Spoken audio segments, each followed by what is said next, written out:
Halo, selamat pagi. Senang sekali kami kembali hadir menjumpai Anda dalam Jendela Negeri edisi hari ini. Kali ini bersama saya Akbar Syam. Dan juga saya Sira Trisya kembali menjumpai Anda di pagi hari ini. Nah, pemirsa, apa yang sedang Anda lakukan di pagi hari kalau kita sudah ditemani oleh secangkir kopi yang tentunya ini menyegarkan mata dan juga menyegarkan Anda, serta di sini kita akan memberikan informasi menarik, pemirsa. Baik, Sira, seperti biasa kita akan memberikan informasi yang menarik dan pastinya update ya. Dan hari ini kita akan membahas terkait dengan potensi maritim di Indonesia ya. Yang kita tahu memang luas wilayah Indonesia ini kebanyakan maritim atau laut gitu ya. Dan ini potensinya besar sekali, dan ketika kita manfaatkan dengan benar-benar, ini bisa memberikan kesejahteraan bagi masyarakat pastinya ya. Iya, betul sekali.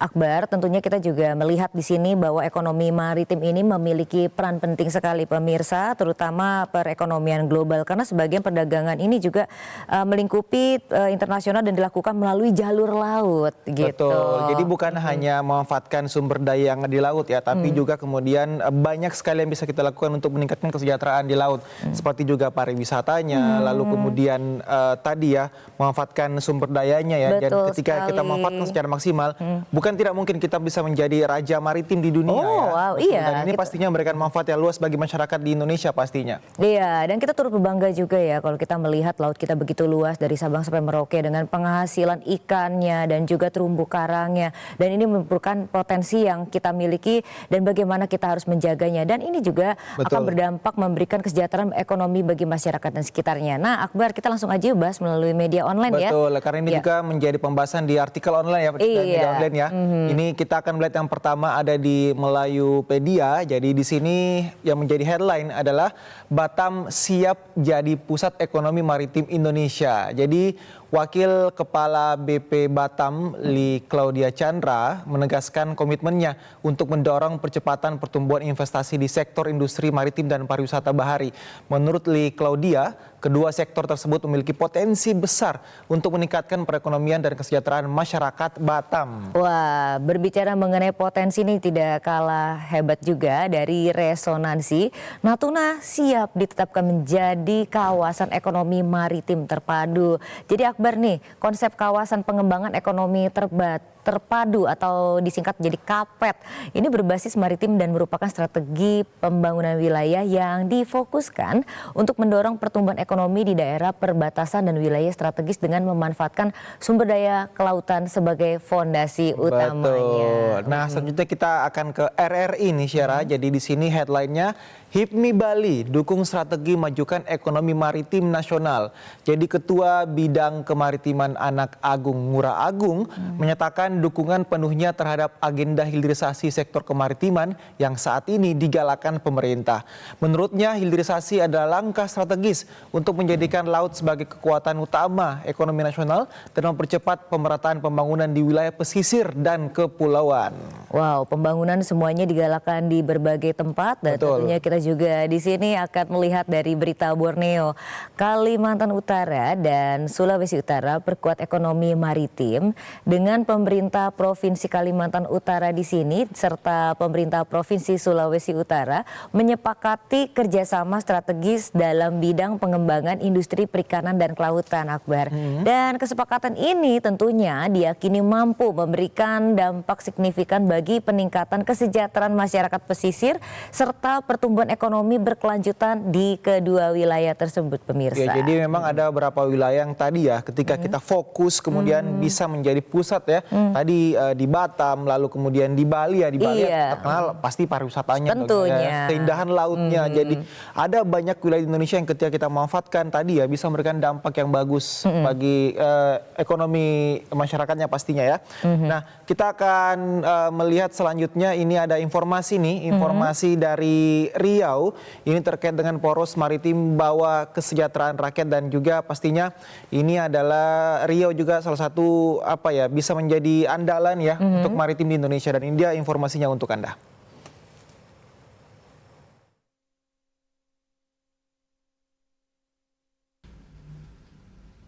Pemanfaatan potensi ini membutuhkan sinergi antara berbagai pihak termasuk pemerintah, industri maritim, serta instansi pertahanan. Duta Maritim Nasional Aspek Sindo dari Provinsi Riau menekankan pentingnya pemberdayaan ekonomi maritim untuk kesejahteraan masyarakat pesisir. Maritim Indonesia merupakan harta karun yang tak ternilai, seperti potensi maritim yang ada di Provinsi Riau, menyediakan sumber daya alam yang melimpah, menjadi jalur transportasi utama, serta mendukung keragaman hayati yang luar biasa.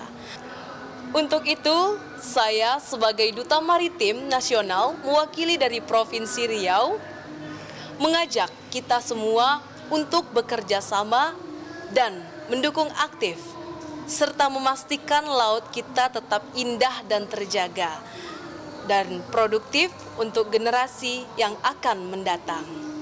Pangkalan TNI Angkatan Laut Lanal Dumai terpilih sebagai Lanal Teladan pada tahun 2024. Lanal Dumai turut menekankan pentingnya aspek pertahanan dalam menjaga wilayah perairan Indonesia.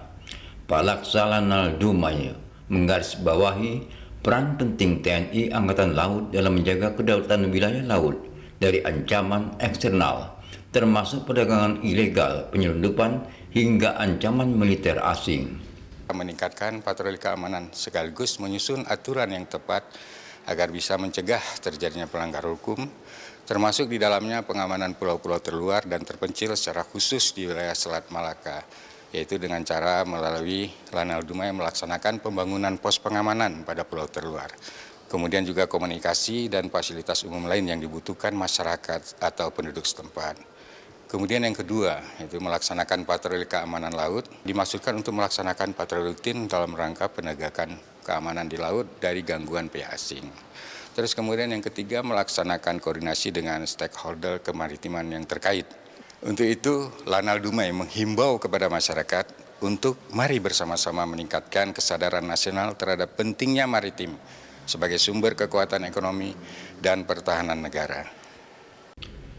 Sementara itu, KSOP Kelas 1 Dumai menyoroti peran penting pelabuhan dan transportasi laut dalam menggerakkan ekonomi Indonesia. Pelabuhan sebagai titik krusial dalam rantai logistik global berperan besar dalam menghubungkan Indonesia dengan negara-negara lain. Pentingnya kerjasama antar instansi maritim dalam mengelola lalu lintas kapal, termasuk menegakkan hukum di perairan agar kegiatan ekonomi dapat berjalan aman dan lancar tanpa gangguan dari pihak manapun. Mengingat potensi maritim Indonesia seperti industri perikanan, pariwisata bahari, dan transportasi laut untuk meningkatkan kesejahteraan masyarakat sangat besar, terutama yang berada di wilayah pesisir.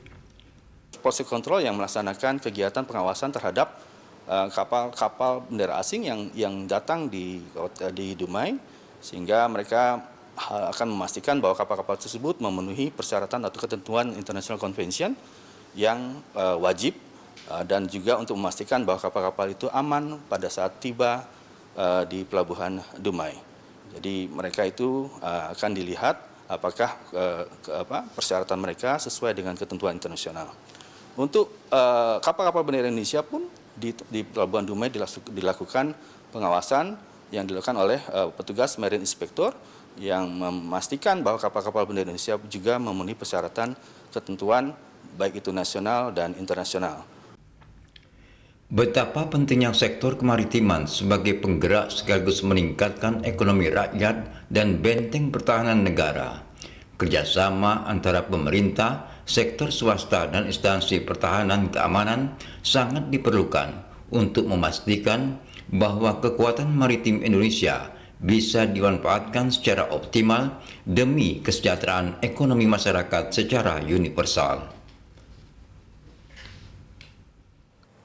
Ya, tadi kita lihat informasi dari Riau ya, yang memang Riau ini memiliki potensi yang luar biasa, Syara. Bahkan secara data kalau kita ngelihat Riau tiap tahunnya ini bisa menghasilkan 1,7 juta ton ikan per tahun. Bukan hanya tadi ya menghasilkan sumber daya laut, tapi juga ini bisa ketika dimaksimalkan dengan sangat baik, karena ini juga merupakan transportasi perhubungan laut juga ya di Dumai tadi ya. Dan ini bisa kembali tadi membawa kesejahteraan bagi masyarakat dan sekitarnya lagi, dan juga juga perlu dijaga. Maka dari itu dan Angkatan Laut juga ya bersama di sana juga untuk menjaga ekosistem lautnya juga, serta juga mengendalikan nih supaya penangkapan juga tidak ada penangkapan ikan secara liar. Dilakukan secara penertiban seperti itu tepatnya. Oke, dari kita selanjutnya akan melihat beberapa informasi dari daerah ya, tentunya dalam segmen reportase berikut ini.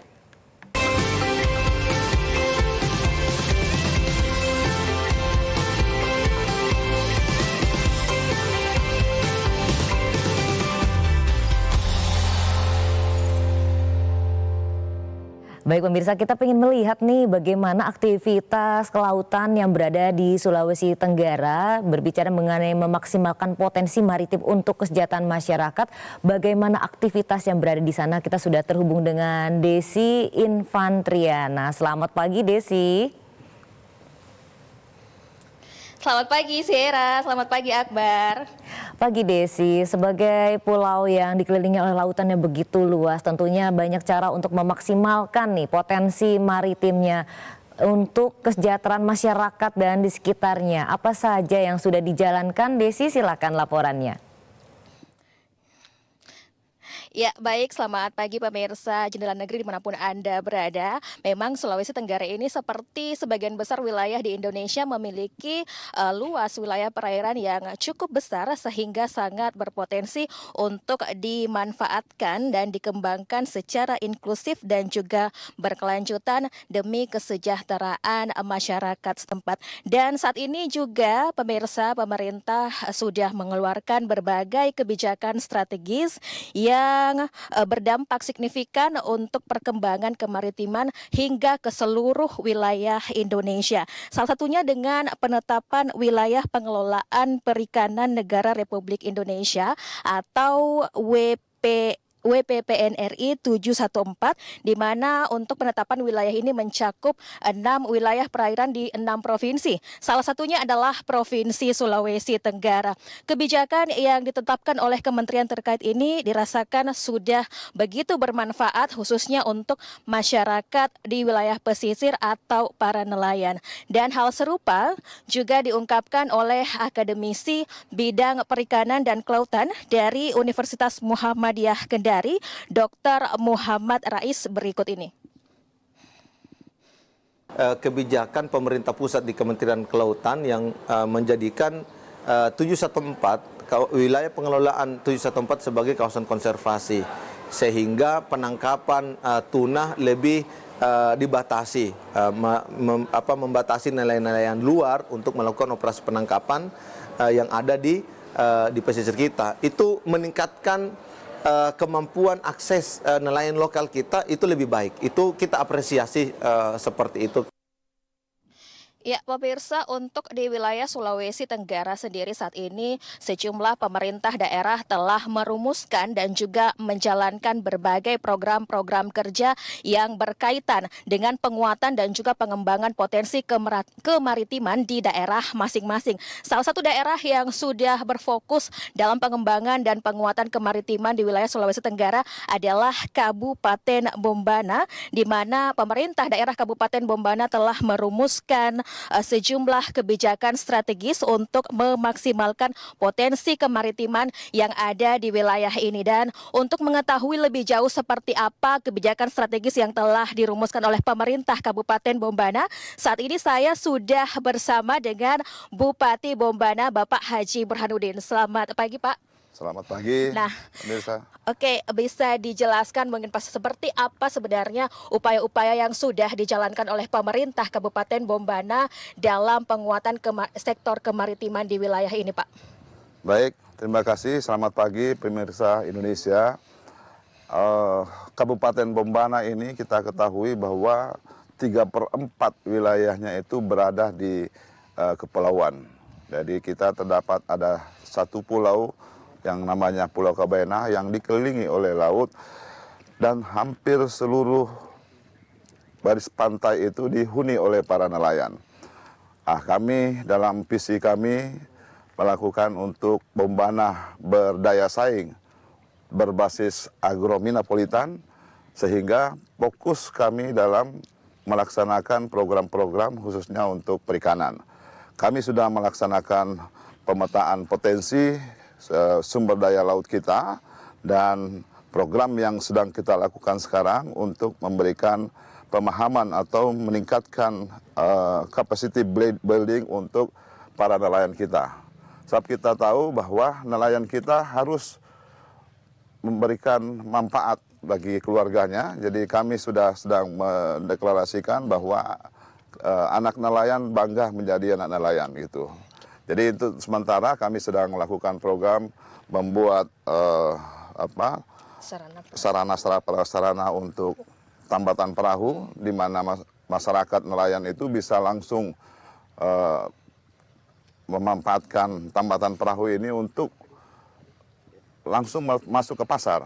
Nah, persoalan yang kita hadapi sekarang memang ada beberapa infrastruktur kita yang tadinya menjadi kewenangan pemerintah kabupaten, nah berpindah ke kewenangan provinsi. Tapi itu bukan satu kendala yang besar karena kami sedang melakukan koordinasi agar fasilitas-fasilitas yang dibiayai oleh atau yang dikuasai oleh pemerintah provinsi agar dimanfaatkan oleh kabupaten. Baik Pak, dari sejumlah kebijakan strategis atau rencana program kerja yang sudah dijalankan oleh pemerintah Kabupaten Bombana khususnya di bidang kelautan dan perikanan ini, apakah ada salah satu atau beberapa program yang sudah dirasakan manfaatnya secara signifikan oleh masyarakat pesisir khususnya nelayan Pak? Ya, jadi program yang pertama yang sudah didampatkan oleh masyarakat bahwa pemerintah konsen untuk memberikan alat-alat tangkap, membantu nelayan untuk meningkatkan produksinya. Kita berikan alat-alat tangkap dan kemudian perahu-perahu yang untuk mereka pakai yang tadinya sudah tidak layak sehingga mereka bisa melakukan kegiatannya di laut dengan baik. Yang kedua, kita sudah memberikan pembelajaran terhadap bagaimana bekerja di laut dengan aman. Nah, yang paling pasti bahwa kita sedang berusaha sekarang sedang membangun perbaikan tempat TPI yang ada di Kabupaten Bombana. Ya, baik Pak, dari sejumlah program yang sudah dijelaskan tadi termasuk kendala yang sudah kemudian diupayakan penyelesaiannya melalui koordinasi dengan pemerintah provinsi. Nah, harapan dari atau output yang ingin dicapai oleh pemerintah Kabupaten Bombana sendiri dalam mewujudkan kesejahteraan masyarakat pesisir Pak, seperti apa? Ya, kami punya mimpi besar melaksanakan hilirisasi di bidang perikanan. Nah, sekarang kami sudah menetapkan dalam RT/RW nanti ke depan ini kita sedang lagi membahas tentang RT/RW kita untuk membuat satu kawasan industri perikanan. Nah, dari kawasan inilah kita berharap hilirisasi perikanan ini bisa terwujud. Ya. Sehingga kita harapkan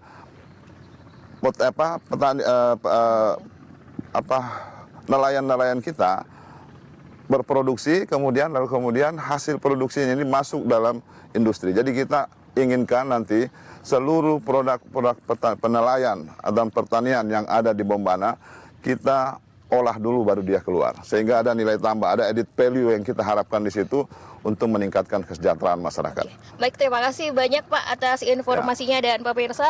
Seperti yang sudah dijelaskan oleh Bapak Bupati tadi bahwa memang potensi kemaritiman dari sektor perikanan dan kelautan di wilayah Kabupaten Bombana ini memang sangat besar untuk dikembangkan secara signifikan karena dapat mengembangkan potensi pertumbuhan ekonomi lokal khususnya bagi masyarakat pesisir dan juga nelayan di seluruh wilayah Kabupaten Bombana pada khususnya dan juga sehingga akan berdampak signifikan dan mempengaruhi dan memotivasi juga bagi nelayan-nelayan dan masyarakat pesisir di seluruh wilayah Sulawesi Tenggara pada umumnya.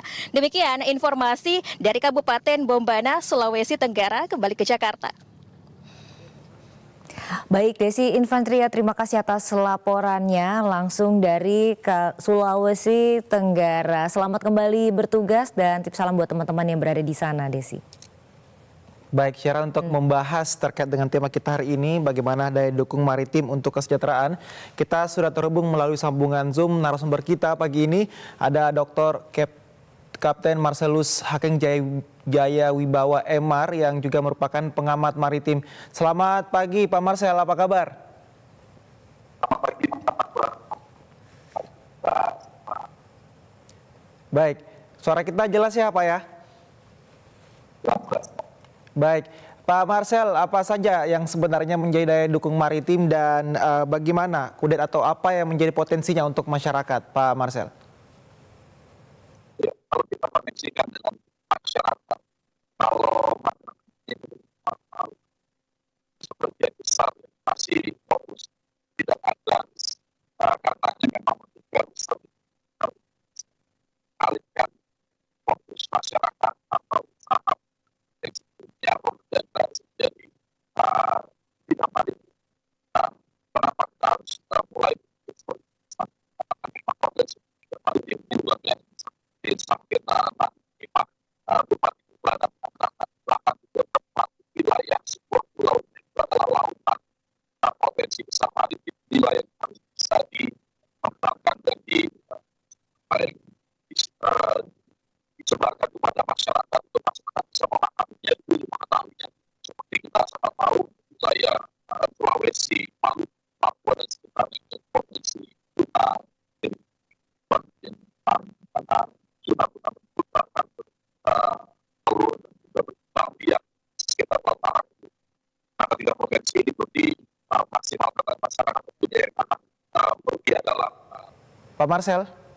Baik Pak Marcel. Ya, sepertinya sinyalnya ini kurang bagus. Jadi boleh Pak Marcel berpindah ke tempat yang lebih bagus sinyalnya. Nanti kita akan lanjutkan lagi obrolan kita Pak Marcel terkait dengan apa yang kemudian menjadi daya dukung maritimnya dan juga potensinya untuk masyarakat ya. Namun tentunya usai jeda berikut ini, jadi tetap bersama kami di Jendela Negeri TVRI.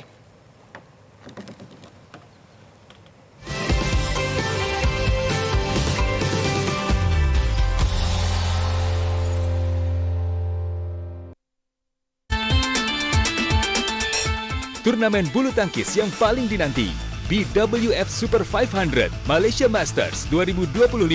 Saksikan aksi luar biasa para pebulu tangkis merebut supremasi dunia.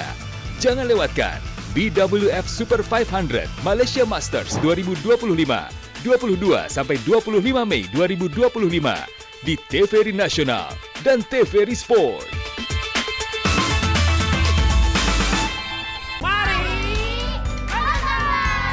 Kak Iwan sudah ditemani oleh sahabat Kak Iwan, teman-teman, yaitu Kak Rayman. Kita membuat avatar diri kita. Kalian harus kenali diri kalian. Kalian bisa melihatnya di kaca atau melewat foto-foto yang kalian pernah buat. Ini gambarku, bagus dan mirip aku nggak? Gambaran aku sudah mirip belum?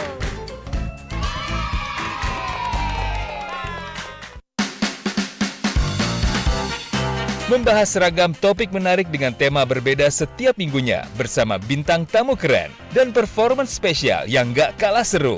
Jadi kalau ada tetangga-tetangga bilang, ih lu pede banget, iyalah siapa tuh jadi artis beneran ya. Ketika orang berbuat dengan sesuatu dengan niat yang bagus, maka Allah akan bukakan orang tersebut 70 pintu hidayah. Bikin asik aja setiap Sabtu pukul 8 waktu Indonesia Barat.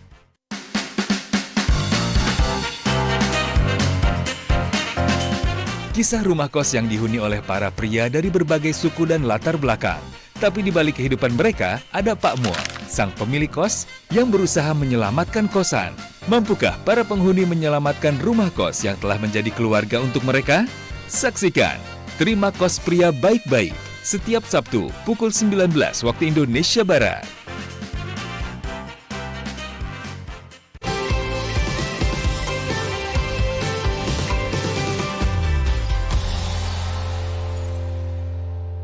Terima kasih pemirsa, Anda masih bersama Syera dan Akbar menemani Anda di Jendela Negeri. Baik, Syera, kita akan lanjutkan segmen reportase ya. Kali ini kita akan ke Bali yang tentunya merupakan salah satu daerah yang memanfaatkan potensi maritimnya dengan sangat baik ya, khususnya dalam bidang pariwisata. Kita sudah terhubung dengan Sumita Ganjali. Selamat pagi, apa kabar Sumita? Ya, selamat pagi, kabar baik dari Bali tentunya. Ya, dan menyapa langsung dari Bali, siap menyampaikan informasi. Ya, Sumita, bagaimana dengan konektivitas maritim yang merupakan kunci pemerataan pariwisata untuk kesejahteraan di Bali? Silakan, Sumita. Betul sekali. Jadi memang Bali sendiri dikenal sebagai salah satu wilayah di Indonesia yang memang juga memiliki cukup banyak aktivitas terkait perairan dan juga laut sendiri, tentunya juga mendukung maritim di Indonesia sendiri. Dan juga dapat kami informasikan bahwa perairan Bali yang dikenal dengan keindahan daripada terumbu karang, kemudian juga kehidupan lautnya yang kaya ini menyimpan banyak sekali potensi daripada munculnya pariwisata bahari itu sendiri. Dan dari kawasan wisata Tanjung Benoa dengan populer aktivitas airnya hingga kalau kita bisa melihat daripada pesona bawah laut di Buleleng, maka Bali sendiri ini juga bisa dikatakan menawarkan berbagai destinasi yang bisa memikat wisatawan tidak hanya domestik tapi juga mancanegara.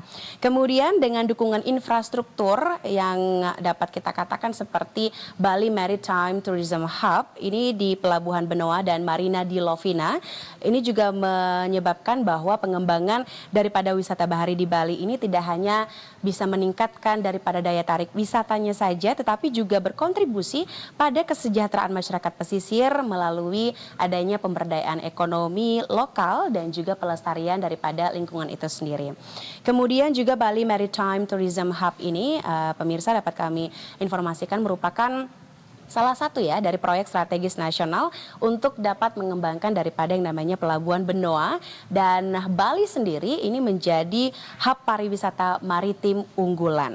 BMTH ini kemudian juga mengintegrasikan antara sektor pariwisata, kemudian juga pelabuhan hingga hiburan untuk menciptakan efek yang berganda bagi tentunya pertumbuhan perekonomian regional hingga nasional. Kemudian juga untuk mengembangkan potensi maritim di Indonesia sendiri dan Bali pada khususnya, ini PT Pelindo dan juga Marina Development Indonesia tengah membangun sebuah marina yang berstandar internasional, dan ini menjadi salah satu maritim berstandar internasional pertama yang ada di Indonesia yang terletak di Provinsi Bali. Kemudian juga pengembangan marina ini ya pemirsa menjadi titik penting untuk meningkatkan konektivitas daripada maritim itu sendiri dari seluruh dunia menuju Indonesia melalui Provinsi Bali. Dan berikut kami hadirkan cuplikan wawancara kami bersama dengan Prasetyo selaku Direktur Strategi PT Pelindo. Fasilitas marina yang standar internasional ini sangat-sangat dibutuhkan Indonesia karena destinasi wisata bahari Indonesia yang cukup menarik sangat menarik bagi wisatawan global, dan tuntutan penyediaan fasilitas yang berstandar internasional sudah sejak lama diinginkan oleh para pelaku marina di dunia, di global. Jadi harapannya ini merupakan milestone penting untuk kedepannya kita bisa banyak lagi membangun marina-marina di wilayah Indonesia.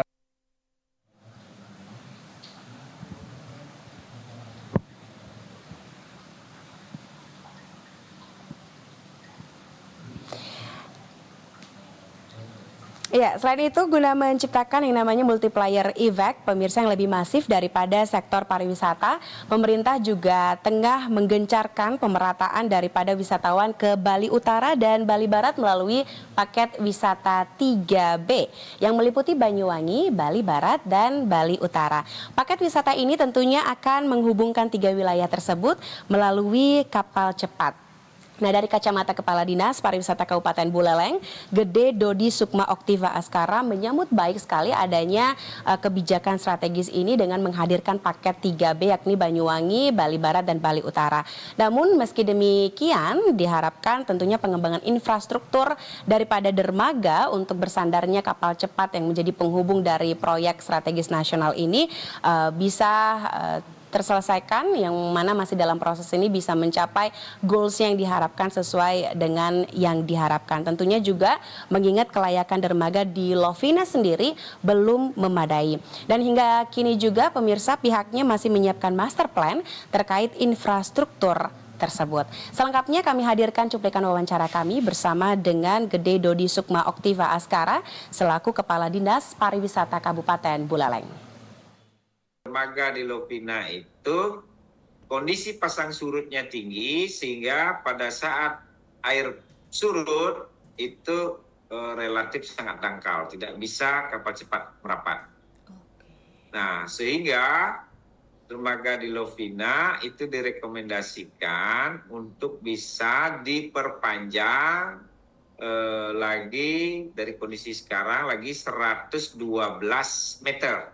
Sekarang kita bisa membuat master plan, feasibility study, dan detail engineering development, gitu kan. Nah, nanti ini juga yang kita akan mohonkan ke kementerian. Ya, tentunya aktivitas daripada menyemarakan dan juga meningkatkan daripada aktivitas pariwisata bahari tentunya di lingkungan maritim khususnya di Bali sendiri tidak hanya disoroti oleh PT Pelindo kemudian juga dari pemerintah saja, namun juga disoroti dari kacamata akademisi pariwisata.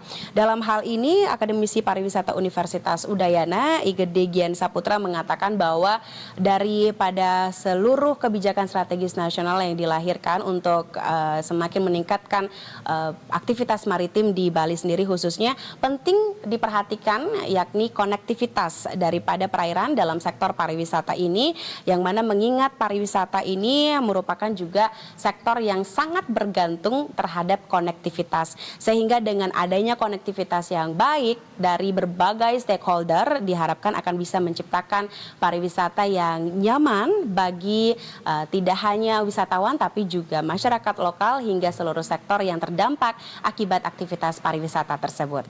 Berikut kami hadirkan cuplikan wawancara kami bersama dengan Igede Gian Saputra Espar Empar selaku Akademisi Pariwisata Universitas Udayana.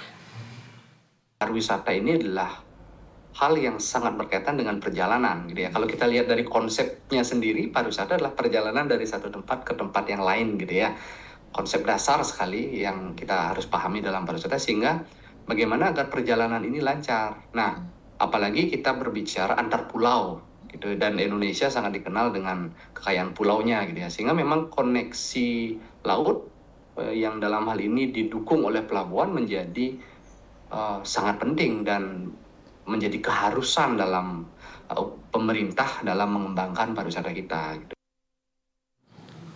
Ya tentunya pemirsa diharapkan Bali sendiri ini bisa menjadi salah satu lokasi strategis yang mampu memberikan kontribusi tentunya dengan potensi besar dan juga dukungan infrastruktur yang terus dikembangkan sendiri, mampu kemudian bisa menyumbangkan aktivitas maritim yang mendukung pariwisata bahari di Bali sendiri khususnya yang tidak hanya dapat menjadi daya tarik wisata saja tetapi juga bisa menjadi motor penggerak daripada ekonomi dan kesejahteraan masyarakat pesisir.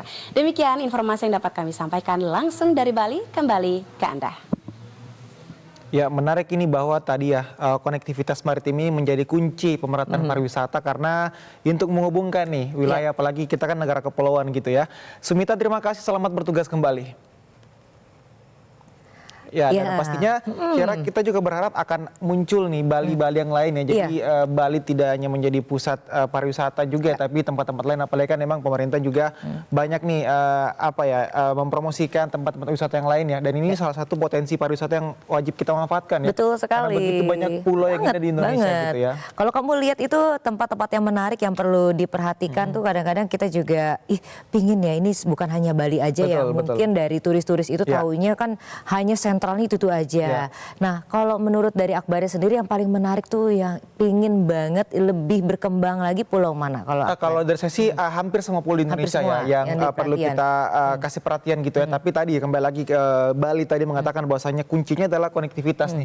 Agar kemudian masyarakat ataupun wisatawan ini lebih mudah hadir ke tempat wisata itu. Karena kan tahu kembali lagi ya kita ini pulaunya berpulau-pulau gitu ya. Iya, banyak banget ya. Jadi ketika misalnya semua stakeholder ini koneksi gitu, mempermudah para wisatawan pasti jumlah wisatawan akan meningkat. Itu juga yang menjadi perhatian. Salah satunya adalah dari infrastrukturnya, sumber daya manusianya itu harus dipersiapkan, terutama untuk edukasinya bagaimana untuk mempersiapkan nih ya potensi alam dan tentunya dukungan juga nih antar masyarakat lain dengan satu dengan yang lain sama pemerintahan juga apa saja yang dikelola dan kemudian mungkin dari desa-desa juga ini menarik sekali ya, desa-desa pesisir nelayan gitu bikin acara atau kegiatan menangkap ikan bersama dengan wisatawan mungkin salah satu ide menarik ininya ya kan tadi kamu juga bilang edukasi itu penting banget karena untuk masyarakat pesisir atau masyarakat yang ada di tempat wisata itu untuk memanfaatkan, apalagi kemudian yang akan menyambut wisatawan hadir di tempat wisatanya gitu ya. Nah kita akan kembali akan menyapa Pak Marcel. Pak Marcel, selamat pagi. Ya Bang Akbar, selamat pagi. Ya, udah aman ya sekarang? Aman, suaranya nih clear. Aman suaranya, ya. Baik, Pak Marcel, kita kembali tadi terkait dengan apa yang menjadi kemudian daya dukung maritim dan apa yang menjadi potensi ya untuk masyarakat memanfaatkan. Iya, seperti tadi saya sudah jelaskan Mas Akbar dan Mbak Tiara, sebetulnya bahwa Indonesia ini potensial luar biasa sekali ya. Apabila kita meneliti atau mengkaji sedikit saja potensi maritim yang dimiliki Indonesia, tentunya kita akan berpihak. Karena memang selama ini kita masih ada agraris kita, atau kita masih fokus pada pulau-pulau kita, pada pulau-pulau kita hanya sepertiga wilayah Indonesia. Dalam beberapa penelitian saya, sebetulnya Indonesia memiliki kurang lebih, contoh aja ya, untuk pelayaran niaganya di Mas Akbar. Kita itu dilalui oleh 80 ribuan triliun per tahun kapal-kapal yang membawa barang dagang melalui Indonesia. Kalau ini saja bisa dimaksimalkan, itu tentunya merupakan nilai positif bagi Indonesia. Tapi kalau kita fokus kepada masyarakatnya, maka edukasi kepada masyarakat itu penting. Seperti yang tadi Mbak Tiara sudah jelaskan bahwa adanya festival-festival penangkapan ikan, lalu juga festival adat yang dimiliki oleh dan identik dengan sebuah pulau tertentu, itu merupakan potensi yang bisa dicanangkan atau dimainkan oleh sebuah daerah untuk bisa menarik wisatawan untuk bisa datang ke sana. Dan itu menurut saya masih belum tergarap dengan baik dan benar Mas Akbar selama ini. Untuk persiapan kita melihat tadi Bali dan juga Sulawesi Tenggara dengan potensi daya alamnya dan juga sumber daya masyarakat yang juga disumbangkan oleh Bali. Nah kita juga melihat nih di Indonesia masih terbilang masyarakat pesisirnya ini dikatakan masih di bawah sejahtera. Bagaimana untuk bisa lebih meningkatkan dan mengoptimalkan lagi setidaknya kita bisa equal sama gitu, tidak pincang sebelah, namun semuanya itu memang bergerak secara berkecepatan yang sama antar daerah dan dengan daerah lainnya. Seperti apa sih Pak untuk lebih lanjut untuk lebih diperhatikan? Iya Mbak Tiara, saat ini di Indonesia itu ada sekitar 11 provinsi ya, 11 provinsi maritim. Di mana tentunya kalau kita mau fokus kepada masyarakat pesisirnya, maka kita harus fokus juga kepada 11 provinsi maritim ini. Seperti ada NTT, Kepulauan Riau, lalu juga ada Maluku, Papua, dan lain sebagainya. Provinsi-provinsi maritim ini kalau kita mau fokuskan kepada industri maritimnya dan kita bisa gerakan masyarakat pesisirnya, tentu akan bisa menyelaraskan bagaimana tadi pemikiran Mbak Tiara. Saya sepakat juga bahwa memang masyarakat pesisir kita masih tertinggal dibanding dengan masyarakat agraris kita, di mana memang hal tersebut disebabkan oleh karena kita sebagai bangsa maritim ini masih memfokuskan pekerjaan besar kita di dunia agraris kita, seperti kita masih fokus untuk menggarap lahan dan lain sebagainya. Padahal kalau misalnya masyarakat pesisir ini diberikan ruang yang cukup dan fasilitas yang memadai, mereka tentunya bisa memaksimalkan itu. Contoh untuk 11 provinsi ini, saya mengusulkan untuk setidaknya minimal satu kabupaten dari 11 provinsi ini mendapatkan cold storage, di mana cold storage ini akan memiliki dampak langsung yang signifikan bagi masyarakat, terutama di provinsi pesisir tersebut. Contoh dengan adanya cold storage, maka ketika masyarakat menangkap ikan tersebut bisa disimpan dan kemudian nanti diolah untuk kemudian menjadi produk unggulan yang jauh lebih bagus harganya dibandingkan dengan ketika mereka langsung menangkap dan menjualnya secepatnya dikarenakan kekhawatiran akan membusuk ikan-ikan tersebut. Lalu misalnya kita membuat produk-produk kerajinan yang memang khas untuk wilayah pesisir tersebut. Dan tentunya masyarakat dunia ini tertarik dengan pantai-pantai Indonesia yang indah. Kita sama tahu kita memiliki 90 ribuan kilometer panjang pantai, di mana itu semua merupakan daya tarik yang luar biasa bagi masyarakat dunia untuk bisa melihat dan menikmatinya. Nah kalau pemda-pemda dari 11 provinsi kepulauan ini bisa diberikan edukasi yang menyeluruh oleh pemerintah pusat, tentunya ini akan berdampak signifikan ya, sebagaimana tadi saya jelaskan cold storage, lalu juga stasiun pengisian bahan bakar bagi nelayan dan lain sebagainya, Mbak Tiara. Ya, pastinya ada begitu banyak potensi ya yang tentunya dimiliki Indonesia khususnya di bidang maritim. Namun Pak Marcel, menurut kacamata Pak Marcel sebagai pengamat maritim, apa aja potensi yang perlu kita garap saat ini untuk kemudian bisa menambah kesejahteraan bagi masyarakat, Pak Marcel? Iya, kalau tadi saya sudah jelaskan mengenai sisi aspek perikanannya ya, Mas Akbar ya. Kita harus melihat lagi bahwa ada potensi besar atau gigantic potensial yang saya amati belum kita lirik dengan baik dan benar.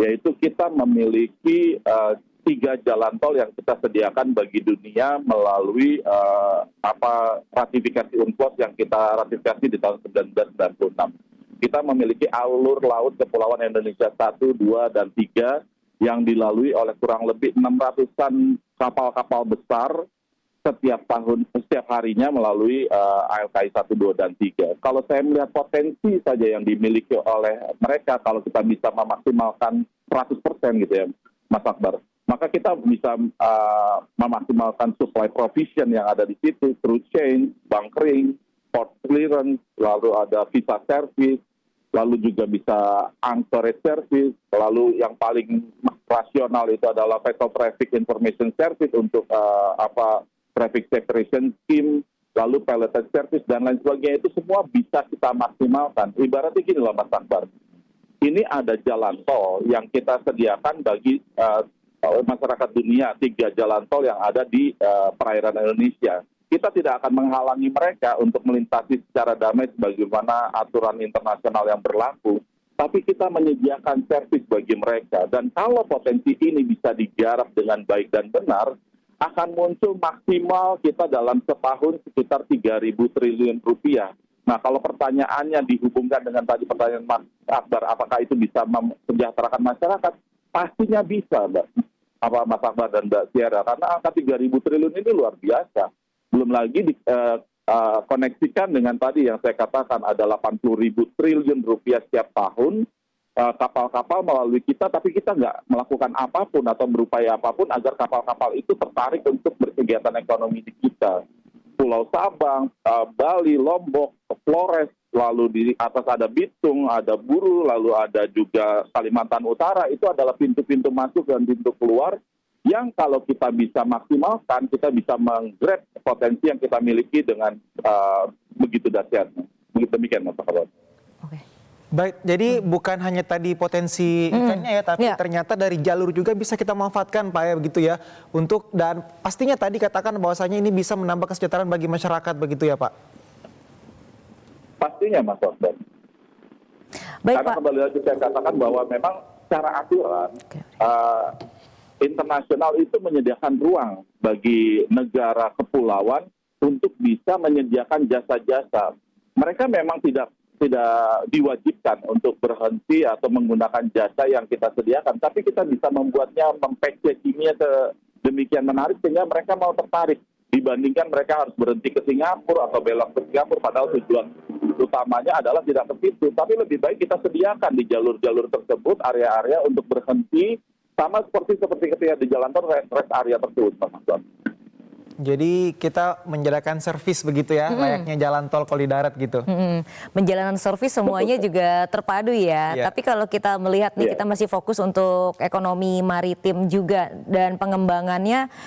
Kalau kita lihat ini budidaya dari perikanan yang berkelanjutan dan bagaimana sih sistemnya kita, apakah sudah cukup baik gitu menurut dari pantauan Bapak, mengingat kalau kita melihat ini ada pengaruhnya untuk menuju ke ketahanan pangan, Pak. Iya, Mbak Tiara, dalam beberapa kajian saya sudah menjelaskan bahwa ketika bangsa Indonesia sedikit mau menggeser pola makannya saja dari yang sebelumnya kita terlalu banyak makan daging menjadi kita fokus untuk menggunakan ikan sebagai salah satu bagian atau lauk yang utama kita, maka itu kita akan menghemat kurang lebih 100 triliun dalam setahun dalam program MGG saja, Mbak. Perhitungan saya itu berdasarkan harga ikan yang 1 kilonya sekitar 20 ribuan diversuskan dengan harga daging yang 1 kilonya sekitar 100 ribuan. Tapi ini perlu kajian mendalam dan juga perlu kerjasama semua pihak. Tadi yang saya sudah katakan bahwa 11 provinsi ini harus sediakan cold storage minimal satu kabupaten itu ada cold storage-nya. Saat ini saja kita baru sekitar 88 ya Mbak cold storage ya, belum mencapai 100 dari sekian 11 ribuan kampung nelayan kita. Nah, ketika kita fokus untuk membangun cold storage ini, maka akan tercipta cadangan makanan kita, cadangan lauk kita dari ikan-ikan. Dan kita sama tahu dalam berbagai penyajian, Bapak Prabowo juga sangat-sangat mensupport ya apabila kita mengganti pola makan kita dari daging ke ikan. Apabila memang itu memungkinkan. Dalam beberapa literasi yang saya baca, memang dalam program MBG ini yang harus disajikan adalah ikan yang dalam bentuk file atau tidak ada lagi durinya ya. Nah, berarti kita akan mendorong masyarakat untuk menangkap ikan-ikan yang lebih besar, lalu ditaruh di cold storage, baru diproses untuk bisa menjadi file-file, dan file-file ini yang nanti akan didistribusikan untuk mensupport program makan bergizi gratis yang memang saat ini sedang diinisiasi dan digalakkan oleh pemerintahan saat ini. Ya, jadi menarik ya kalau kita bisa memanfaatkan potensi ikan ini juga sudah bisa mencukupi gitu Pak ya untuk kemudian masyarakat Indonesia pada umumnya. Nah, kalau kita kembali terkait dengan kesejahteraan masyarakat pesisir nih Pak Marcel, kalau Pak Marcel melihat saat ini yang pemberdayaan yang paling urgent dilakukan agar kemudian masyarakat pesisir ini bisa tadi dikatakan Syera bisa equal ya dengan wisatawan, dengan pemilik tempat wisata yang ada di sana. Seperti apa Pak pemberdayaan yang paling tepat saat ini menurut kacamata Pak Marcel? Iya. Pemberdayaan yang paling tepat bagi masyarakat pesisir, jangan sampai mereka kita hanya maksimalkan sebagai penonton saja. Maksimalkan mereka juga sebagai pelaku. Yang saya amati contoh yang paling dekat adalah wisata atau kawasan prioritas Labuan Bajo, di mana saat ini wisatawan-wisatawan masih didorong untuk menginapnya di kapal-kapal yang ada di sana atau berkunjung ke sana, sehingga ini tidak akan berdampak signifikan kepada masyarakat pesisirnya. Harusnya hotel-hotel ataupun cottage yang memiliki nilai jual yang tinggi itu dibangun di rumah-rumah masyarakat, ya. Karena tentunya wisatawan tidak hanya tertarik untuk melihat objek-objek wisatanya, mereka juga tertarik untuk mempelajari budaya-budaya masyarakat setempat, bagaimana gaya hidup mereka. Dan ini tentunya paduan yang menurut saya pasti akan menarik masyarakat internasional ketika mereka bisa menginap di rumah-rumah tradisional yang ada di NTT maupun wilayah-wilayah lainnya yang menjadi proyek prioritas nasional terkait dengan pariwisata ini. Dan ketika itu terjadi, itu dilakukan, itu tentu akan menjadi pemasukan yang signifikan baik bagi masyarakat langsung maupun desa serta kabupaten kota yang menjadi tujuan wisata tersebut. Artinya ada penggerakan untuk aktivitas masyarakat untuk bisa memberikan sesuatu ya. Jadi kalau dari potensinya bisa masyarakat menggerakkan pariwisata dan juga pengelolaan ikan tadinya ya. Bagaimana ikan untuk memberikan MBG juga bukan berarti ikan itu dalam keadaan belum dikelola tapi sudah siap untuk dimasak dan dihidangkan seperti itu, efisien. Baik Pak, tidak terasa kita sudah di penghujung acara, dan untuk dari Kapten Marcel sendiri untuk memberikan harapan ke depannya pemerintah untuk pengembangan dan kesejahteraan masyarakat khususnya maritim, dan juga program kerja apa lagi yang perlu diperhatikan sebagai closing statement. Silakan Kapten. Ya, Mbak Syera dan Mas Akbar ya. Indonesia ini kembali lagi selalu saya katakan, kita ini adalah negara atau bangsa maritim yang sepertinya belum fokus ke sana. Tapi kita jangan putus asa bahwa kita memang sedang menuju dan bergerak ke arah sana untuk menjadi negara yang besar. 2045 12,5% pendapatan APBN kita itu berasal dari maritim. Karenanya mari kita maksimalkan potensi yang kita miliki. Dari sisi aspek masyarakatnya, kita bisa meningkatkan pariwisatanya, lalu juga bisa menggerakkan masyarakatnya untuk bisa bergerak secara maksimal. Kita juga bisa mensupport program pemerintah dalam hal ini makan bergizi gratis, tentunya melalui komunitas-komunitas maupun organisasi seperti Tani Merdeka Indonesia dan lain sebagainya. Tapi juga jangan ketinggalan bahwa kita memiliki potensi yang luar biasa di dalam pelayaran niaga. Inisiasi dari perhubungan saya lihat sudah lumayan baik melalui Dirjen Perhubungan Laut dengan mencoba untuk mengkaji apakah memang kita bisa menempatkan rest area di ALKI kita. Tapi apakah mereka sudah meng-capture potensi maksimal yang bisa dimiliki, itu persoalan yang memang perlu kita kaji bersama. Karena potensinya tadi sudah saya katakan, dalam setahun bisa 3.000 triliun kita dapatkan apabila kita bisa memaksimalkan potensi itu. Jadi saya sebagai pengamat maritim memiliki optimisme yang luar biasa terkait dengan masa depan Indonesia bila dihubungkan apabila kita memang fokus menjadi negara maritim. Mari kita bergerak bersama. Demikian closing statement dari saya, Mbak Jen. Baik, terima kasih Dr. Kapten Marcelus Hakeng Jaya Wibawa MR selaku pengamat maritim. Terima kasih sudah bergabung bersama kami di Jendela Negeri TVRI. Baik, pemirsa, kita masih akan memberikan informasi menarik lainnya ya. Namun tentunya usai jeda berikut ini, jadi tetaplah bersama kami di Jendela Negeri TVRI.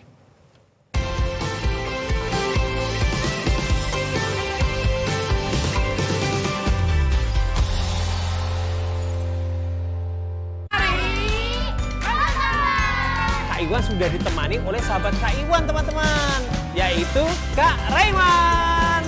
Kita membuat avatar diri kita. Kalian harus kenali diri kalian. Kalian bisa melihatnya di kaca atau melewat foto-foto yang kalian pernah buat. Ini gambarku, bagus dan mirip aku nggak? Gambaran aku sudah mirip belum?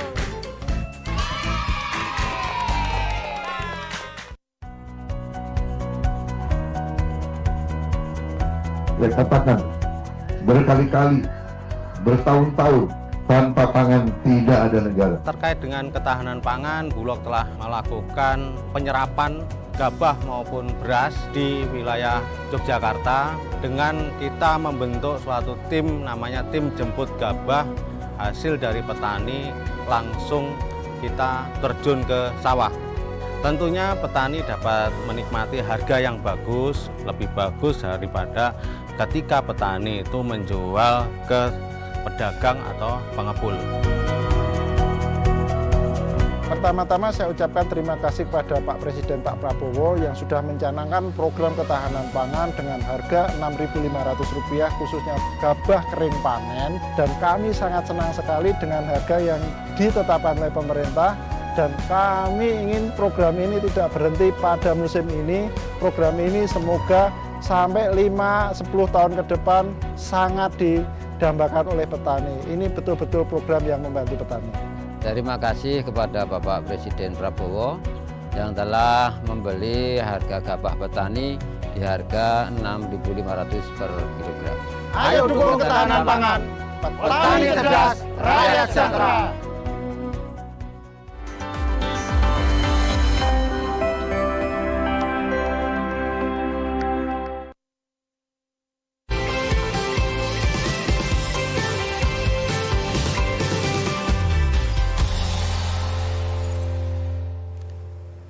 Terima kasih Anda masih bersama kami di Jendela Negeri, dan seperti janji kita tadi, kita akan memberikan informasi menarik lainnya untuk pemirsa di rumah.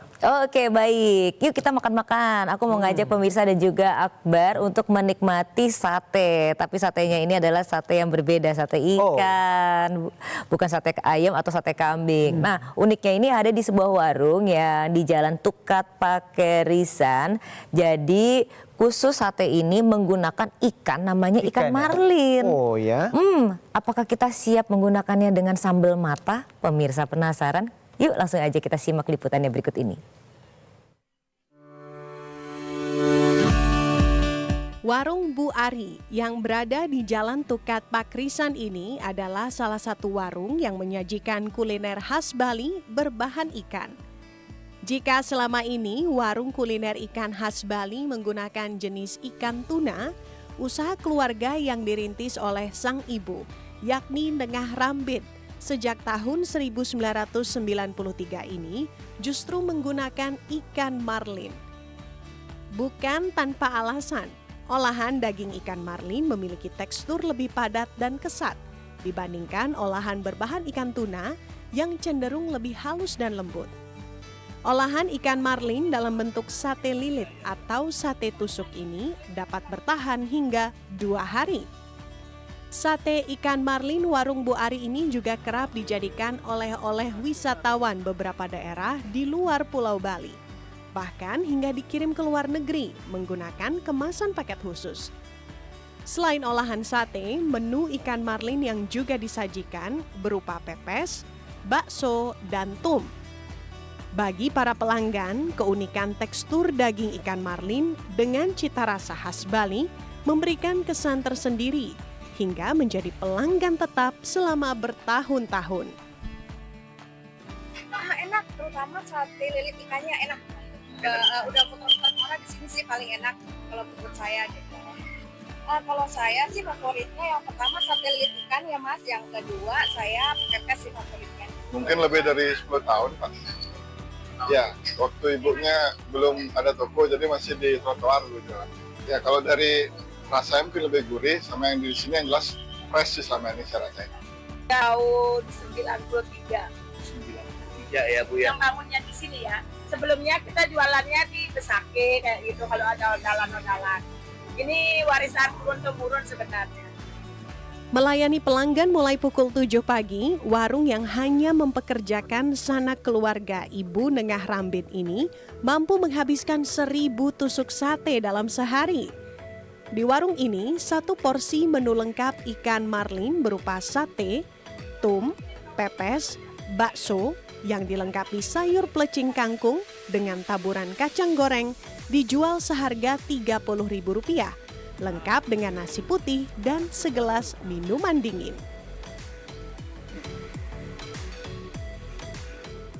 Nah, kalau tadi kita melihat informasi dari Bali, sekarang kita akan mengajak pemirsa untuk ke Sulawesi Tenggara. Jadi di sana, di Sulawesi Tenggara ada kawasan konservasi yang bernilai sejarah, yaitu namanya Padang Pajongang. Ini dia informasinya untuk Anda. Menelusuri wilayah Kabupaten Bombana yang penuh dengan pesona. Rasanya belum lengkap jika tidak mampir dan menikmati pemandangan memukau Bukit Macimpolong. Sejak mulai dikenal dan viral di media sosial, bukit ini kerap dikunjungi oleh masyarakat dari berbagai kota di Sulawesi Tenggara. Bukit Macimpolong terletak di wilayah Poleyang Selatan. Oleh masyarakat luar atau pengunjung, bukit ini juga dijuluki Bukit Teletubbies. Nama Macimpolong sendiri diambil dari bahasa setempat yang bermakna sanggul. Sesuai dengan bentuk bukitnya yang cantik, menyerupai sanggul rambut wanita. Dari puncak Bukit Macimpolong, kita bisa menyaksikan keindahan Padang Pajongang. Padang savana ini adalah bagian dari kawasan konservasi Taman Nasional Rawa Aupa. Padang Pajongang bagai karpet hijau raksasa yang membentang luas sejauh mata memandang. Menurut sejarah, Padang Pajongang ini merupakan tempat berburu di masa Kerajaan Bone. Hingga kini Padang Pajongang masih menjadi habitat yang kaya dengan keanekaragaman hayati. Padang Pajongang adalah kawasan konservasi bernilai sejarah. Di salah satu sisi kawasan Padang Savana ini masih tertinggal sebuah jejak sejarah dalam bentuk bunker tua peninggalan tentara Jepang. Meski telah termakan usia, bunker ini masih berdiri kokoh. Dibangun dengan bentuk huruf Z dan konon berfungsi sebagai tempat pertahanan dan perlindungan tentara Jepang pada masa perang. Saat sedang cerah, kita bisa menyaksikan banyak kehidupan bergantung pada Padang Pajongang. Hewan-hewan ternak seperti sapi, kuda dan kerbau bebas berlarian menikmati rerumputan hijau dan danau-danau kecil yang terbentuk secara alami. Warga sekitar memang memanfaatkan padang savana ini dengan sangat baik. Saat mendongak ke langit, burung elang dan bangau berterbangan dengan bebas, sambil sesekali turun ke daratan untuk makan. Inilah gambaran keindahan yang bisa dinikmati di Padang Pajongang. Padang Pajongang serta Bukit Macimpolong adalah bagian yang tidak terpisahkan. Sebuah potensi yang menjadikan Kabupaten Bombana selalu menarik untuk dikunjungi dari waktu ke waktu. Dan ya, informasi dari Sulawesi Tenggara tadi sekaligus menjadi penutup perjumpaan kita di Jendela Negeri edisi hari ini. Akhirnya saya Akbar Syam. Saya Sira Trisya, mewakili kerabat yang bertugas pamit dari hadapan Anda dan sampai jumpa. Sampai jumpa.